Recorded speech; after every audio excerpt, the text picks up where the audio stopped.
শীতকাল মানেই পিঠাপুলি খাওয়ার ধুম পড়ে যায় আর শীতকালে পিঠাপুলি খাওয়ার মজাটাই আলাদা। তো আজকে আপনাদের জন্য আমি নিয়ে এসেছি এই রকম মজাদার এবং দেখতে অনেক সুন্দরী এই পিঠাগুলা, যেটাকে পাটিসাপটা বলা হয় এবং সুন্দরী বউও বলা হয়।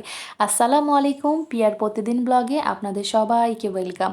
তো চলুন আমরা এই সুন্দর সুন্দর পিঠাগুলো তৈরি করে নিই তাড়াতাড়ি। তো পাটিসাপটা তৈরি করার আগে এখানে আমাকে ক্ষীরসাটা তৈরি করে নিতে হবে। তো আমি এখানে ঝটপট ক্ষীরসাটা তৈরি করে নিব।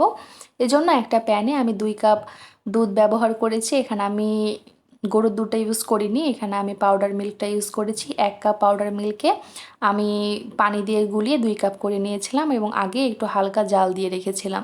তারপরে এখানে কিছুটা গরম মশলা এবং লবণ দিয়ে দুধটাকে কিছুক্ষণ ফুটিয়ে নিব। তারপরে 1/2 কাপ সুজি, 1/2 কাপ নারকেল কোড়ানো এবং 1/2 কাপ গুড় দিয়ে নিলেই আমার এখানে ক্ষীরসাটা একদম তৈরি হয়ে যাবে।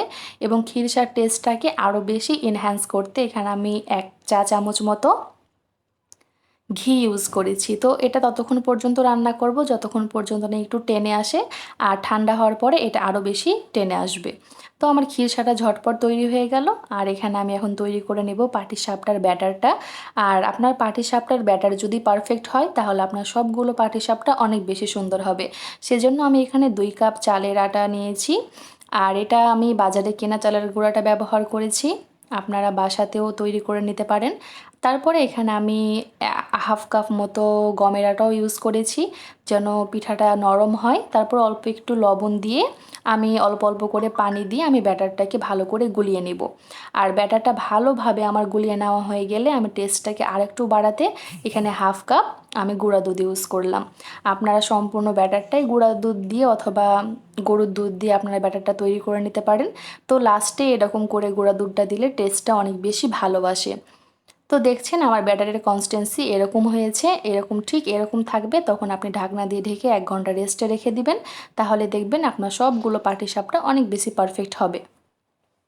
যেহেতু আমি সাদা পাটিসাপটার সাথে আজকে কিছু রঙিন পাটিসাপটাও বানাবো, সেজন্য আমি কিছু আটা নিয়ে নিব বাটিতে করে, আটার ব্যাটারগুলো।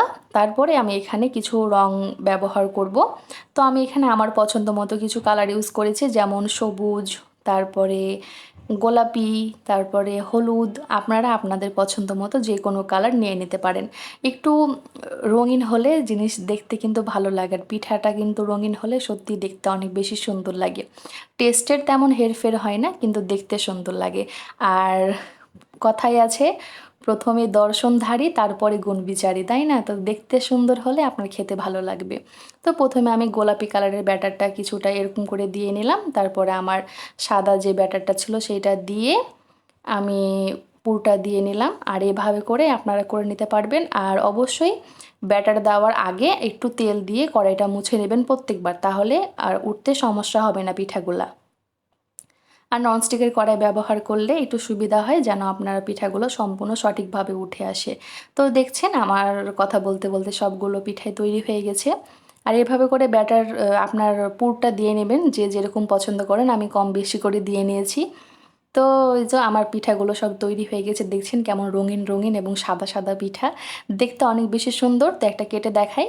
তো দেখছেন মানে এতটা সুন্দর হয়েছিল খেতে, আর ক্ষীরসাটা এত টেস্টি হয়েছিল যে আমি আপনাদের বলে বোঝাতে পারবো না। অবশ্যই আপনারা আমার রেসিপিটা ফলো করে একবার বানিয়ে দেখবেন, আপনাদের নিশ্চয়ই অনেক বেশি ভালো লাগবে। এরকম পারফেক্ট পাটিসাপটা পিঠা আপনারাও বাসায় খুব সহজে তৈরি করে নিতে পারেন। তো আজকের ভিডিও এ পর্যন্তই ছিল। সবাই ভালো থাকবেন, সুস্থ থাকবেন, প্রিয়ার প্রতিদিন ব্লগের সাথে থাকবেন। আসসালামু আলাইকুম।